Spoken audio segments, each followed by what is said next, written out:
भगवान के लिए पद का महत्व नहीं है। तुम कितने बड़े पद पर बैठे हो, ठाकुर जी के लिए महत्व नहीं है। महत्व इस बात का है तुम्हारे हृदय में भगवान की भक्ति कितनी है। भक्तिवान का वो चाहे साधारण से साधारण व्यक्ति क्यों न हो, भगवान उसे गले से लगा लेते हैं। सुदामा जी महाराज दीनहीन ब्राह्मण हैं, लेकिन जब श्री कृष्ण के पास में गए तो भगवान श्री कृष्ण ने सुदामा को दौड़ के गले से लगा लिया। वहां सुदामा का पद वैभव नहीं देखा। भगवान श्री कृष्ण को सिर्फ भक्ति प्रिय है। यहां विदुर जी महाराज के पास पद भले ही न हो, लेकिन भक्ति का भाव है। भगवान को पद प्रिय नहीं है, भगवान को भाव प्रिय है।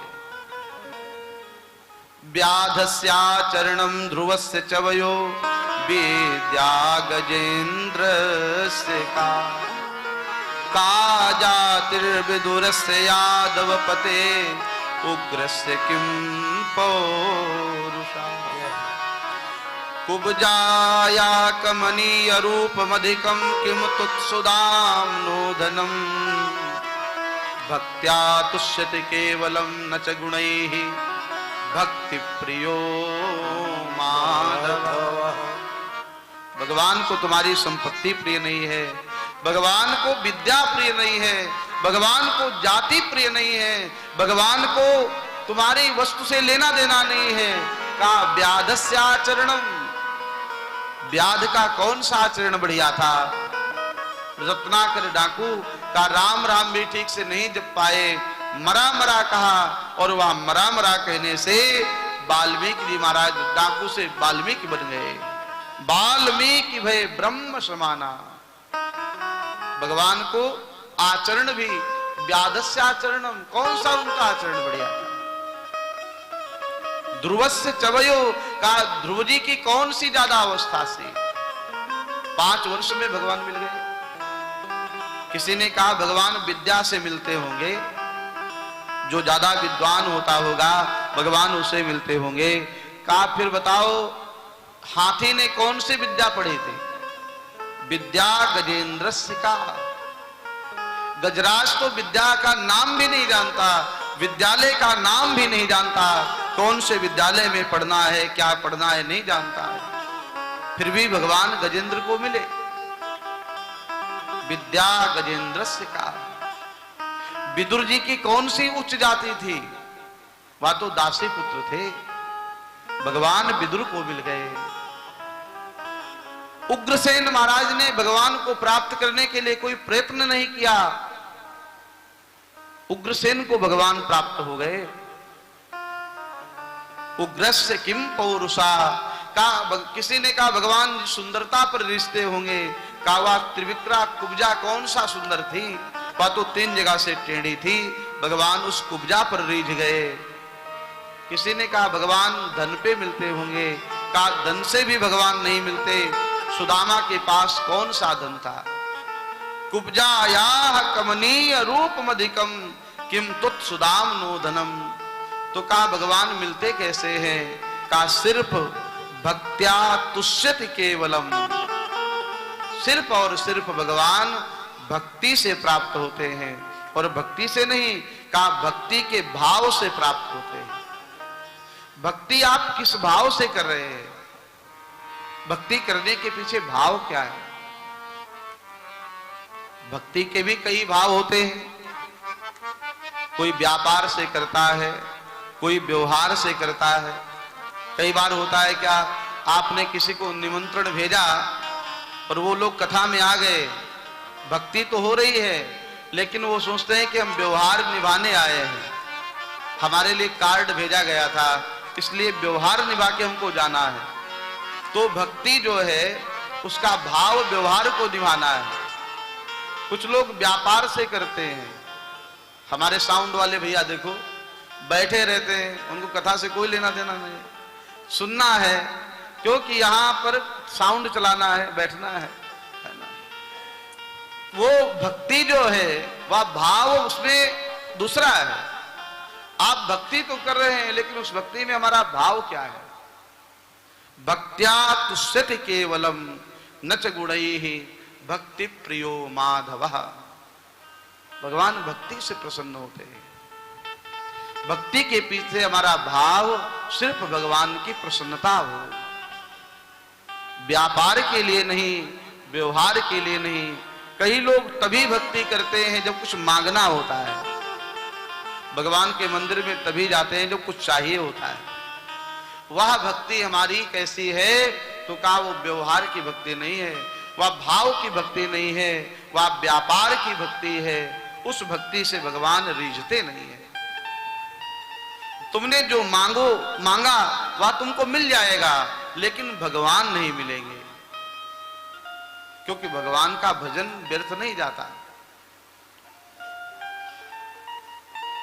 विदुर जी के पास क्या है? का सिर्फ भाव है, और उस भाव पर ही ठाकुर जी रीझ गए। हस्तिनापुर में सभा लगी है, सब लोग बैठे हैं वहां पर। पितामह भीष्म बैठे हैं, गुरु द्रोणाचार्य बैठे हैं, कृपाचार्य कृतवर्मा सभी वहां पर विराजमान हैं, राजा धृतराष्ट्र बैठे हैं।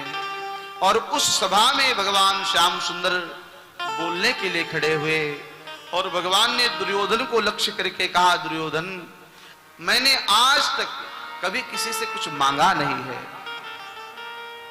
आज मैं तुमसे झोली फैला करके मांगना चाहता हूं। दुर्योधन ने कहा, श्याम सुंदर क्या मांगना चाहते हो?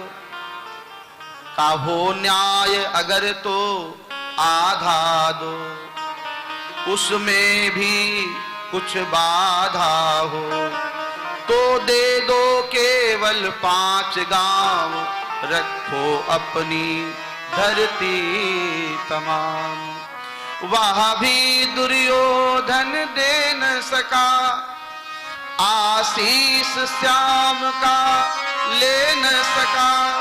वह भी दुर्योधन दे न सका, आशीष श्याम का ले न सका। भगवान कृष्ण कहने लगे, दुर्योधन हो न्याय तो आधा दो, पांडवों का अधिकार है इस पे। दुर्योधन ने कहा, श्याम सुंदर आप अधिकार की बात कर रहे हैं, मैं अपना फैसला सुना दूं क्या? कहा, जब मैं पांडवों को आधा राज्य तो छोड़ दो, 5 गांव की बात भी छोड़ दो, मैं पांडवों को सुई रखने मात्र की जमीन भी देने वाला नहीं हूं। सूचाग्रम नैव दास्यामि बिना युद्धेन केशव। मैं पांडवों को सुई रखने मात्र की भी जमीन देने के लिए तैयार नहीं हूं। भगवान श्री कृष्ण ने कहा, दुर्योधन तो जो युद्ध होगा उस युद्ध के लिए जिम्मेदार सिर्फ तुम होगे, और युद्ध कभी भी हितकारी नहीं होता। युद्ध चाहे जहां हो वह युद्ध से अहित ही होता है। विजयी कोई भी पक्ष हो जाए, लेकिन हानि दोनों पक्षों की होती है। न जाने कितने लोग मरते हैं, न जाने कितनी माताएं बहनें विधवा होती हैं, न जाने कितने बालक अनाथ होते हैं। इसलिए दुर्योधन युद्ध की जिद को छोड़ दो, लेकिन दुर्योधन भगवान की बात नहीं मानता है। परिणाम भगवान श्री कृष्ण वहां से जाने लगे तो दुर्योधन ने कहा, श्याम सुंदर मैंने तुम्हारे लिए भोजन बनवाया है, और बड़ा सुंदर भोजन बना है, 56 प्रकार के व्यंजन बने हैं। भगवान ने कहा, दुर्योधन मैं तुम्हारे यहाँ का भोजन नहीं कर सकता। क्यों? कहा, भोजन सिर्फ 2 परिस्थिति में किया जाता है, या तो भूख ज्यादा हो, आप बहुत ज्यादा भूखे हो, तो भाव आप नहीं देखेंगे कौन किस भाव से खिला रहा है। आप जाएंगे, थाली उठाएंगे, भंडारे में बैठ जाएंगे, वहां भाव का महत्व नहीं रहेगा, क्योंकि वहां भूख लगी है, भूख तेज है। एक परिस्थिति होती है भूख ज्यादा हो, तो दुर्योधन हमें भूख नहीं है, और दूसरी परिस्थिति होती है का या तो भोजन कराने वाले के हृदय में भाव ज्यादा हो, आपका पेट भरा हुआ है और आपसे किसी ने कहा भैया एक रोटी तो खानी पड़ेगी, कुछ ना कुछ तो लेना पड़ेगा, तब आप विचार करेंगे इतने प्रेम कैसे कह रहा है, चलो भोजन होने के बाद भी एक रोटी खा लेते हैं। जहां भाव की अधिकता होती है वहां भोजन किया जाता है। और दुर्योधन, न तो तुम्हारे पास भाव है न हमारे में भूख है, इसलिए भोजन कैसे करें। और वैसे भी जब मैं हस्तिनापुर आया तो हमारे लिए निमंत्रण गया था। कहां से? कहा मेरे लिए विदुर जी ने निमंत्रण भेजा था। विदुर जी ने आमंत्रित किया था, हे श्याम सुंदर, आप हस्तिनापुर जब भी आए आप भोजन मेरे यहां करना। दुर्योधन हंसने लगा, विदुर जी के यहां भोजन करेंगे? कहा विदुर जी को अपने खाने का ठिकाना नहीं है, आप नहीं जानते वह हस्तिनापुर के प्रधानमंत्री नहीं है, अब जंगल में रहते हैं, अपने खाने की समस्या है। भगवान कहने लगे कोई बात नहीं। और आज द्वारिकाधीश विदुर जी की कुटिया की ओर चल पड़े। जहां विदुर जी का निवास था भगवान वहां चले। आज विदुर और विदुरानी अपने घर में बैठ के कीर्तन कर रहे हैं। आज विदुर जी प्रतीक्षा कर रहे हैं, हमारे श्याम सुंदर द्वारकाधीश हस्तिनापुर में आए हैं, जरूर वो हमारे पास में भी आएंगे। भगवान की प्रतीक्षा कर रहे हैं। और आज जैसे ही द्वारिकाधीश ने आवाज लगाई, विदुर काका, विदुर काका, विदुर जी के कान में आवाज पड़ी। दौड़ के आके देखा, दरवाजा खोला, सामने द्वारिकाधीश श्री कृष्ण खड़े हुए थे। आज तपस्या सार्थक हो गई, आज घर पवित्र हो गया, आज जीवन धन्य हो गया। विदुर जी ने विदुरानी से कहा तुम इनको बैठाओ, मैं कुछ खाने के लिए बाजार से लेकर के आता हूं, क्योंकि घर में तो कुछ है नहीं। और मैं जानता हूं ये माखन मिश्री का भोग लगाते हैं, ये मेवा खाते हैं, ये माखन खाते हैं, मैं लेके आता हूं। विदुरानी जी ने कन्हैया को एक पाटे पर बैठाया। भगवान ने कहा काकी जी भूख बहुत तेज लगी है, कुछ खाने के लिए लाओ। विदुरानी जी ने कहा कन्हैया आज तो खाने के लिए कुछ बना ही नहीं है, आज तो हम लोगों का उपवास है। भगवान ने कहा कुछ तो रखा होगा। विदुरानी जी ने कहा केले रखे हैं। कन्हैया ने कहा वही लेके आओ। और विदुरानी जी केले लेकर के आई, सामने बैठ करके केला छीलती हैं। भगवान श्याम सुंदर के हाथ में केले का जो छिलका था, वह केले का छिलका श्री कृष्ण के हाथ में दिया है, और केले की जो गूदी होती है उसको दूर फेंक दिया है। भगवान श्री कृष्ण ने देखा वाह काकी जी केले के छिलके, लेकिन कुछ भी नहीं कहा। बड़े प्रेम से भगवान वह केले के छिलके ही खाने लगे। खिलाने वाले के मन में भाव हो और खाने वाले के हृदय में प्रेम हो तो सामग्री का महत्व तो नहीं होता है। भगवान ने केले के छिलके खाए। विदुरानी जी केला छीलती है, गिरी फेंक देती है और केले का छिलका गोविंद को देती है। इस तरह से 10-15 केले तो खा ही गए होंगे। विदुर जी बाजार से माखन मिश्री मेवा लेकर के आए। विदुरानी से कहा देवी ये मेवा मिश्री ले आओ। तब तक देखा कन्हैया के हाथ में केले के छिलके हैं। गोविंद ये क्या किया, आप केले के छिलके खा रहे हैं। भगवान कहने लगे विदुर काका आज जीवन में पहली बार भोजन में इतना आनंद आया है। इसके पहले भोजन तो मैंने बहुत जगह किया, लेकिन ये स्वाद कहीं नहीं मिला। संत लोग गाते हैं, सूरदास जी ने गाया सबसे ऊंची प्रेम सदा, सबसे ऊंची प्रेम सदा, सबसे ऊंची प्रेम सदा।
सबरी के खाओ,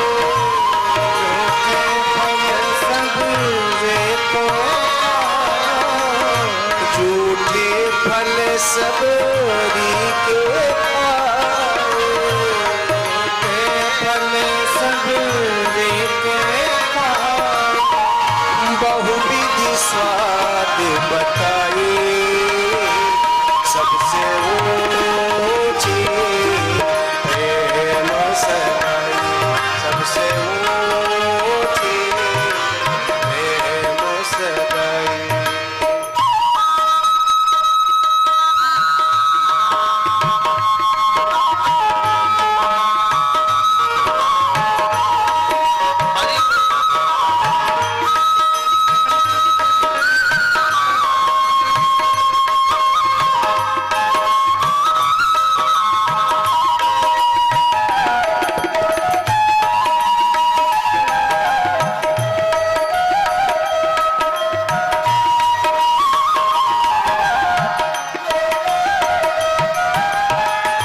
राजसूयक युधिष्ठिर की हो, राजसूयक युधिष्ठिर की हो, राजसूयक युधिष्ठिर की हो, राजसूयक युधिष्ठिर की हो, तामे झूठ उठाई सबसे ऊंची प्रेम सगाई, सबसे ऊंची प्रेम सगाई।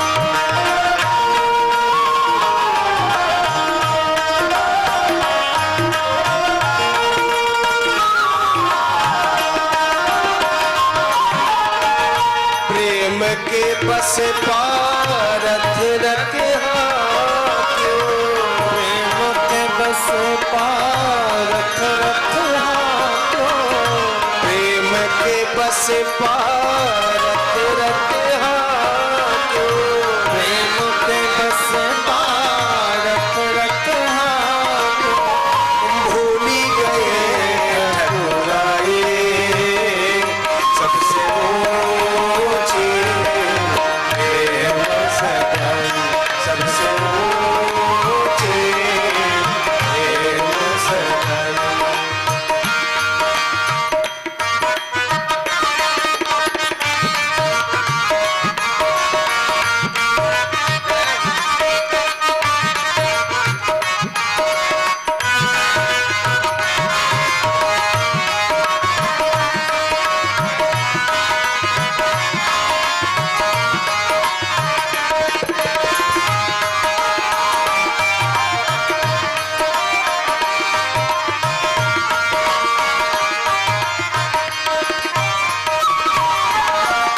सूरकूर के ही लायक नाही, सूरकूर यही लायक नाही, श्री सूरकूर के ही लायक नाही, सूरकूर यही लायक नाही, कहाँ लगी बड़ाई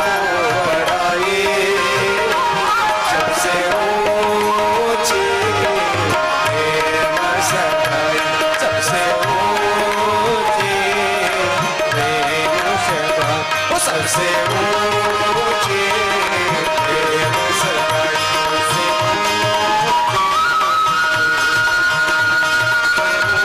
ऊंची प्रेम सगाई।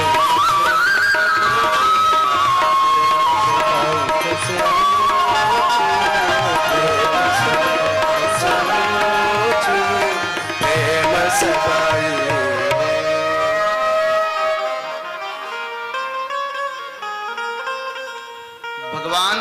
राम ने रामावतार में मां सवरी के यहां बेर खाए और भगवान श्री कृष्ण ने कृष्णावतार में विदुरानी के केले के छिलके खाए। ये भोजन ऐसा था जो भगवान जीवन भर याद करते रहे। एक ग्रंथ है गीतावली, उसमें वर्णन आता है, निज ग्रह गुरुग्रह सदन सासुरे, भई जब जहां पहुनाई, तहाँ तब करी सबरी के फलन की विपुल बड़ाई भानी। भगवान अपने घर में जो वापस आए, राज्य अभिषेक हुआ, मां कौशल्या ने भोजन बनाया। भोजन बहुत सुंदर स्वादिष्ट था। भगवान भोजन कर रहे थे। मां कौशल्या ने पूछा, राघव भोजन कैसा है? तो राम जी कहने लगे, मैया भोजन तो बहुत अच्छा है, लेकिन जो स्वाद हमें मां सवरी के उन जूठे बेरों में आया, वह स्वाद इस 56 प्रकार के व्यंजन में नहीं आ रहा है। निज ग्रह, गुरुदेव के यहां भगवान का निमंत्रण हुआ। वशिष्ठ जी महाराज की धर्मपत्नी मां अरुंधति ने भोजन बनाया अपने हाथ से। बहुत सुंदर पकवान बने, वहां भी भगवान ने भोजन किया। मां अरुंधति ने पूछा, बेटा राम भोजन कैसा बना है? तो राम जी कहने लगे, मां आपका भोजन इसका वर्णन नहीं किया जा सकता, लेकिन क्या कहा, जो स्वाद मां सवरी के उन बेरों में था, वह स्वाद इस भोजन में नहीं मिल रहा। निज ग्रह गुरु ग्रह सदन सासुरे, और ससुराल में भगवान गए, वहां मां सुनैना ने भोजन बनाया, वहां भी भगवान ने भोजन किया, और वहां भी मेरे ठाकुर जी ने सवरी के उन फलों की प्रशंसा की। ऐसा भोजन जीवन भर याद रहा। भगवान श्री राम को वो बेर याद आए, और यहां विदुरानी के, मां सुलभा के वो केले के छिलके। महत्व सामग्री का नहीं होता, महत्व प्रेम का होता है। कोई तुम्हें सामग्री दे और प्रेम न हो, कोई बढ़िया मिठाई लेकर के आए और कहा इसको खाइए महाराज, डंडा साथ में रखे, कहा खाना है आपको, खाना ही पड़ेगा, तो वो बढ़िया मिष्ठान पकवान बिना प्रेम के कैसा लगेगा? बिना प्रेम के पकवान में स्वाद नहीं होता है। स्वाद तो प्रेम में होता है साहब। रूखा सूखा भी भोजन कोई खिलाएगा, और प्रेम अगर होगा तो वह रूखा सूखा भी अमृत लगेगा, वह स्वादिष्ट लगेगा, वह आनंद देगा। विदुर जी ने कन्हैया के हाथ से केले के छिलके छीन लिए और कहा, माधव मैं आपके लिए माखन मिश्री लाया हूं, ये केले के छिलके मत खाओ, ये मेवा मिष्ठान खाओ। और भगवान माखन खाने लगे। विदुर का भगवान की आंख में आंसू आ गए। विदुर जी ने कहा, काका, विदुर जी ने कहा, कन्हैया ये आंखों में आंसू क्यों? तो कन्हैया कहने लगे, काका जो स्वाद केले के छिलकों में आ रहा था, वह स्वाद आपके इस मेवा मिष्ठान में नहीं आ रहा। इतने प्रेम से वो केले के छिलके भगवान खाते हैं। विदुर जी बड़े भाग्यवान व्यक्ति है। महाभारत का युद्ध होने लगा, प्रारंभ हुआ, तो विदुर जी किसी के पक्ष में नहीं रहे थे। न तो पांडवों का पक्ष लिया, न कौरवों का पक्ष लिया, निष्पक्ष हैं और तीर्थ यात्रा में निकल गए। बद्रीनाथ, केदारनाथ धाम, जगन्नाथपुरी, रामेश्वरम, इस भारत में जितने तीर्थ हैं, सब तीर्थों का भ्रमण करते करते करते 20-25 वर्षों के बाद महाभारत का युद्ध भी पूरा हो गया था। पांडव स्वर्गारोहण में जा चुके थे, भगवान श्री कृष्ण भी सुधाम जा चुके थे। कई वर्षों के बाद विदुर जी वापस आए, तो विदुर जी महाराज तीर्थ यात्रा में वृंदावन पहुंचे, और वृंदावन में उद्धव जी से भेंट हुई है। उद्धव जी ने विदुर जी को देखा और विदुर जी ने उद्धव जी को देखा। उद्धव भगवान के बचपन के सखा है और विदुर जी भगवान के प्रेमी हैं, तो कहा दोनों भगवान के प्रेमी मिले हैं। विदुर जी ने उद्धव जी को देखा, रोमांच हो गया। 4 मिले 64 खिले, 20 रहे कर जो, प्रेमी से प्रेमी मिले तो बिहसे साथ। कहा 4 मिले, 4 माने 2 नेत्र विदुर जी के, 2 नेत्र उद्धव जी के, 4 मिले तो 64 खिले, 20 रहे कर जोड़, 10 अंगुलियां विदुर जी की, 10 अंगुलियां उद्धव जी की। और हरिजन से प्रेमी मिले तो बिहसे 7 करोड़, 3.5 करोड़ रोम एक व्यक्ति के शरीर में होते हैं। जब कोई प्रेमी व्यक्ति मिल जाता है तो रोमांच हो जाता है, शरीर पुलकित हो जाता है, रोम खड़े हो जाते हैं। उद्धव जी और विदुर जी की भेंट हुई है। एक ही प्रश्न किया है विदुर जी ने, उद्धव जी ये बताओ तुम्हारे सखा कैसे हैं, तुम्हारे श्याम सुंदर कैसे हैं, कहां हैं? अभी भगवान के सुधाम गमन का समाचार विदुर जी को प्राप्त नहीं हुआ था, अभी भगवान सुधाम चले गए हैं, ये समाचार विदुर जी को नहीं मिला है। उद्धव जी से कहा, उद्धव भगवान कैसे हैं, उनका समाचार सुनाओ। उद्धव जी जानते हैं कि अगर मैंने विदुर जी को एकदम से समाचार दिया कि भगवान चले गए तो विदुर जी के भी प्राण चले जाएंगे। हरे कृष्णा